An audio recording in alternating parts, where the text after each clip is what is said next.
नमस्ते प्रणाम।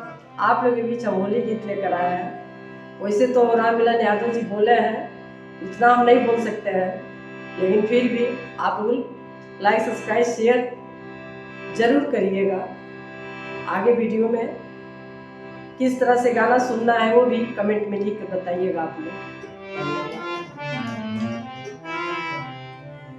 गोरिया कोई के सिंगार, गोरिया कोई के सिंगार, आंगना में पिसेली हरदिया। गोरिया कोई के सिंगार, आंगना में पिसेली हरदिया। गोरिया कोई के सिंगार,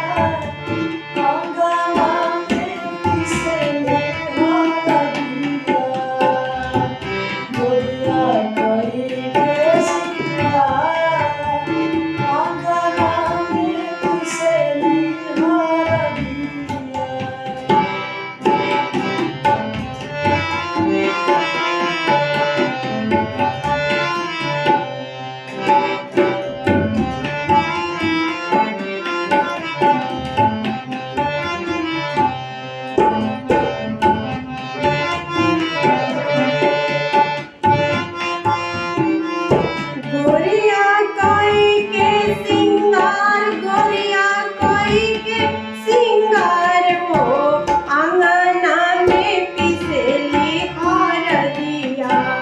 गोरिया कोई के सिंगार, आंगना में पिसेली हरदिया। गोरिया कोई के सिंगार, आंगना में पिसेली।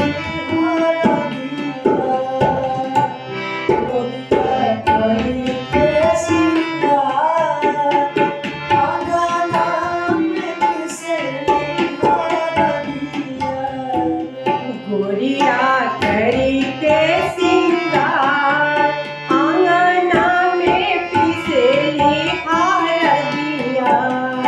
गोरिया करी के सिंगार, आंगना में पिसेली हरदिया। कहाँ के हवे रामा सिला सिलावटिया।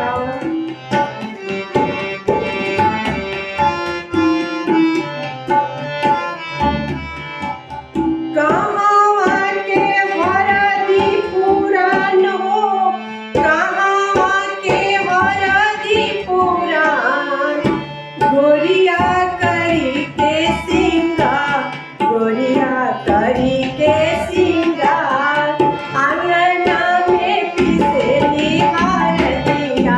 गोरिया करी के सिंगार, आंगना में पिसेली हरदिया। गोरिया करी के सिंगार, आंगना में पिसेली हरदिया। गोरिया करी